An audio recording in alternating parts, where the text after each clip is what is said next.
네, 안녕하십니까. 거꾸로 교실 세 번째 시간입니다. 이번 단원은 1단원의 네 번째, 조선시대 여성의 삶입니다. 조선시대 여성들이 어떻게 삶을 살았는지 한번 살펴볼 건데요. 먼저 우리가 살펴볼 거는 여성들의 지위가 어떻게 변화했느냐입니다. 일단 예전에 한번 수업 시간에 얼핏 얘기를 했는데요. 고려시대만 해도 여성들의 지위가 굉장히 높았어요. 그런데 조선시대에 오면서 유교 영향으로 여성의 지위가 많이 떨어졌다고 얘기를 했는데요. 일단 조선 전기랑 비교를 해봐야 될 것 같아요. 자, 조선 전기에는 아무래도 고려시대의 영향이 남아있어서 여성들의 지위가 괜찮았어요. 뭐 어떤 차이가 있었냐면, 일단 친정살이를 결혼하고 나서 오래 했었습니다. 친정살이가 뭐냐면, 결혼하고 나서 여자 집 쪽에서 결혼 후 생활을 하는 것 친정살이라 그래요.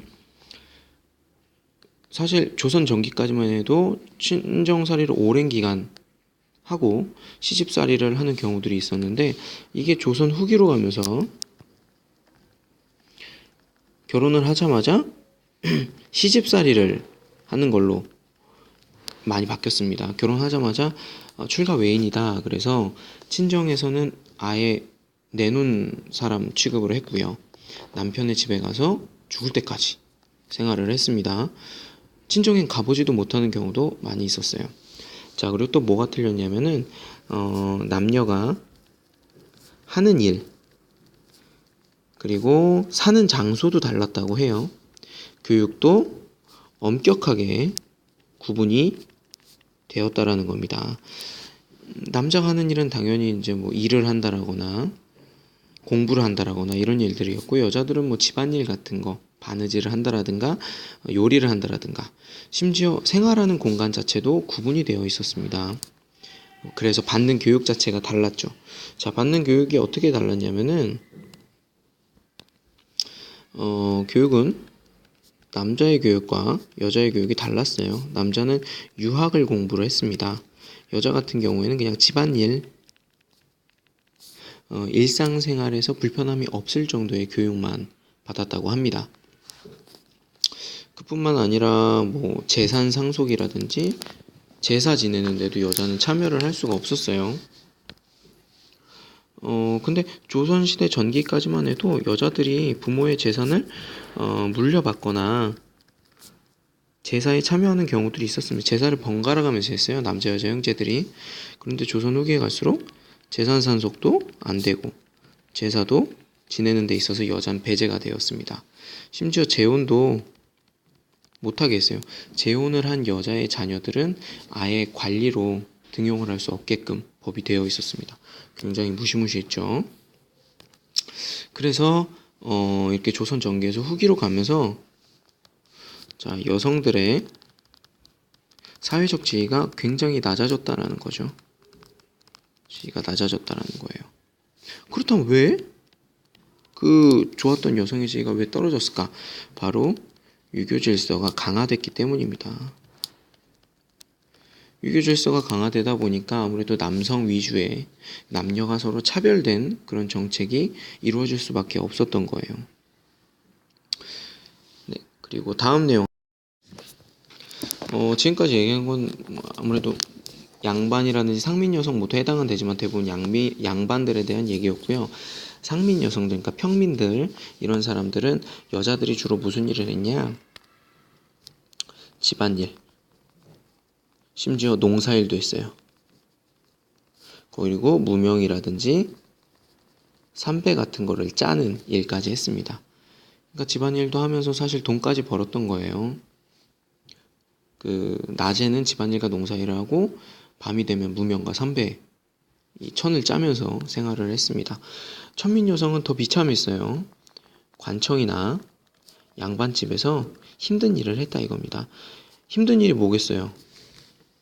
힘든 일, 뭐 노예로서 뭐 똥을 치운다라든가 아니면 정말 하찮은 일들이 있죠. 그런 일들을 이런 천민 여성들이 도맡아서 했습니다. 천민 남성들은 힘쓰는 일들을 위주로 했고요. 심사임당. 그리고 나서 우리가 알아야 될 게, 이렇게 힘든 조선시대 속에서도 굉장히 자신의 유능한 재능들을 꽃피웠던 여성 위인들이 있어요. 그분들에 대한 얘기를 간단히 하고 넘어갈 건데, 일단 신사임당 다들 알죠? 자, 심사임당은 결혼하고 나서 친정살이를 굉장히 오래 했답니다. 네. 그리고 나서 신사임당이 사실 유명한 이유가 이 이의 엄마라는 거죠. 이 누군지 알죠? 태계이왕, 율곡이 굉장히 유명한 인물이고 지폐에도 들어가 있는 굉장히 유명한 유학자입니다. 그리고 신사임당 중에 한 일 중에 유명한 게 초충도라고 하는 그림을 그린 거예요. 이 그림뿐만 아니라 뭐 다방면의 재능이 많았다고 합니다. 근데 지금까지 남아있는 사료 중에서는 초충도가 굉장히 수준이 높은 작품으로 평가를 받고 있어요. 그뿐만 아니라 굉장히 높은 학식을 갖고 있었다 그래요. 여성임에도 불구하고 당시 뭐 유학자들로부터 존경을 받았다고 하니까 굉장히 뛰어난 재능을 갖고 있었겠죠. 근데 신사임당이 이게 가능했었던 거는 바로 조선 전기 여성들의 사회적 지위가 높았기 때문입니다. 중기까지도 어느 정도 유지가 되다가 후기 가면서 임진왜란 끝나고 나서부터 여성의 지위가 추락하기 시작을 해요. 예전에 선생님이 붕당 정치에 대해서 얘기했죠.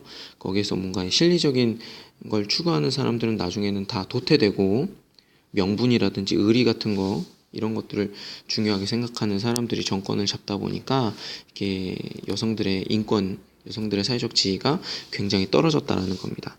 그리고 이제 허난설원, 바로 허균의 누나로 유명한 바로 그분이죠. 그리고 굉장히 뛰어난 글재주를 지니고 있었다고 그래요. 아마 그 허균도 이런 누나의 영향을 많이 받지 않았을까라고 생각이 됩니다. 그리고 김만덕이란 분이 계신데 이분은 그냥 상민이었어요. 그러니까 일반 평민이었는데 사업가적 재능이 굉장히 뛰어났었다고 그래요. 사업가로서 굉장히 성공을 해서 재산을 많이 모았다고 그래요. 근데 이러한 재산을 가지고 본인이 이렇게 잘 먹고 잘 산다기보다는 이 많이 번 돈으로 백성들을 도와주는 사회 활동가로서의 역할을 했습니다. 그래서 이러한 김만덕이